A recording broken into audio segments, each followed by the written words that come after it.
सभी का हमारे यूट्यूब चैनल @RC मैथमेटिक्स स्वागत है। आज हम आपको त्रिकोणमिति के अगले चैप्टर जिसका नाम है त्रिकोणमिति के कुछ अनुप्रयोग, माने हमारे पास जो भी त्रिकोणमिति अनुपात पहले पढ़ चुके हैं उसी बेस पे हमें अगला चैप्टर दिया गया है। इसमें कुछ डिफिनेशंस हैं, जैसे कि परिभाषाएं हैं, जैसे कोड के बारे में। 2 कोड होते हैं इस पाठ में, एक पहला होता है उन्नयन, दूसरा होता है अवनमन कोड।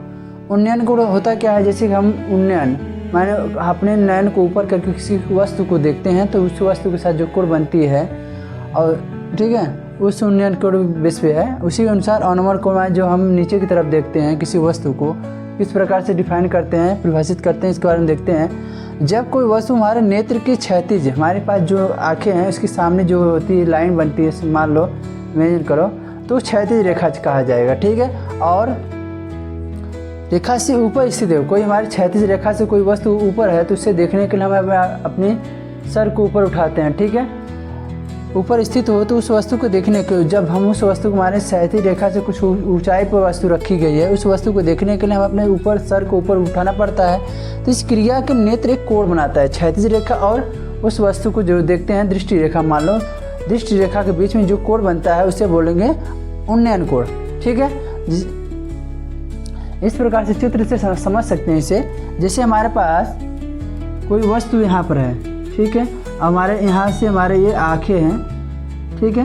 अब हमारी क्षैतिज रेखा इस प्रकार से, आँखों के सामने एक क्षैतिज रेखा है, ठीक है, क्षैतिज रेखा है। अब हम अपने इस क्षैतिज रेखा के से कोई वस्तु कुछ ऊंचाई पर रखा हुआ है, मान लो ऊंचाई h है,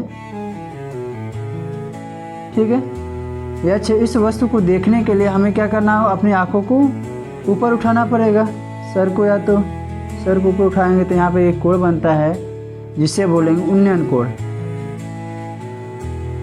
उन्नयन कोण। ओके, इसको नाम रख दो A, इसका B और C। ठीक है, जब ये वस्तु रहता है ये लंबवत होता है, इट मीन्स यहाँ पे जो वस्तु जिस ऊंचाई पर रहता है वहाँ पे 90 अंश का कोण बनाता है। ठीक है, जब हम हमारे दृष्टि रेखा, इसे बोल सकते हैं दृष्टि रेखा, ठीक है, दृष्टि रेखा बोल सकते हैं। दृष्टि रेखा और क्षैतिज रेखा के बीच में बना कोण उन्नयन कोण कहलाता है।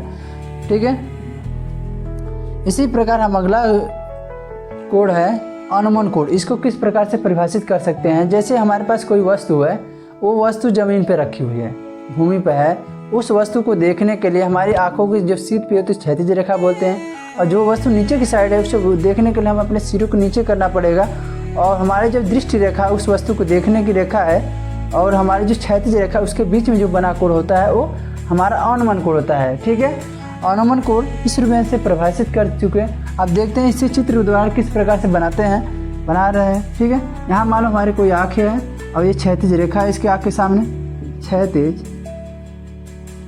रेखा है। ठीक है, अब हमारे कोई वस्तु यहाँ पर है, कुछ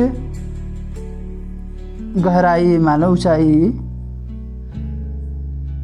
ठीक है, हम जितने ऊंचाई पर हो उसकी ऊंचाई नाप सकते हैं कि कितनी गहराई पर है, या तो गहराई बोलो या ऊंचाई बोलो। जैसे हम कहीं छत पर से हैं, छत पर से देख रहे हैं, तो हेलीकॉप्टर पर से देख रहे हैं उस वस्तु की कितनी, तब वहाँ पे किस प्रकार से अवनमन कोण बना रहा है। मान लो यहाँ वस्तु है, यहाँ पे इस प्रकार से क्षैतिज, और यहाँ से हम देखेंगे उस वस्तु को तो क्या बना रहा है, यहाँ पे बनाएगा थीटा। ठीक है, और जिसे बोलेंगे अवनमन कोण।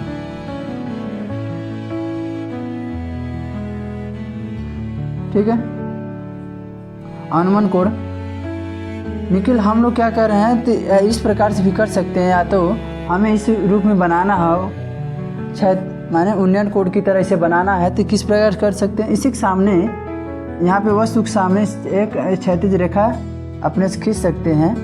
ठीक है, और इसकी हाइट भी समान हो जाएगा। ठीक है, जब इस समान एक ही समान खींचेंगे तो ये पैरेलल हो जाएगा, तो इसकी जो समांतर रेखाओं के बीच की दूरी हमेशा बराबर होती है, तो ये कोण इस कोण के बराबर हो जाएगा। जब हम इसके क्षैतिज रेखा के सामने क्षैतिज रेखा और खींचेंगे तो समांतर रेखा के रूप में हो जाएगा, तो ये तिर्यक रेखा के रूप में काम करेगा। ठीक है, तिर्यक रेखा जब 2 समांतर रेखाओं की तिर्यक रेखा काटती है तो इसके बीच में बने कांतर कोण बराबर होते हैं। ये कोण एक दूसरे के कांतर कोण से बराबर हो जाएगा।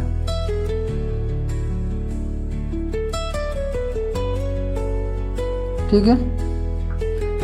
ये कोड इस कोड के बराबर हो जाए जिससे बोलेंगे एकांतर कोड से, ठीक है। इस प्रकार से हम इस अनुमान कोड को परिभाषित कर सकते हैं, चित्र से प्रदर्शित कर सकते हैं। इस प्रकार जितने भी थियोरी के रूप में सवाल है अगले वीडियो में आपके सामने डिस्कस करेंगे। और इसमें कोई भी क्वेरी है पूछना हो तो कमेंट करना ना भूलें।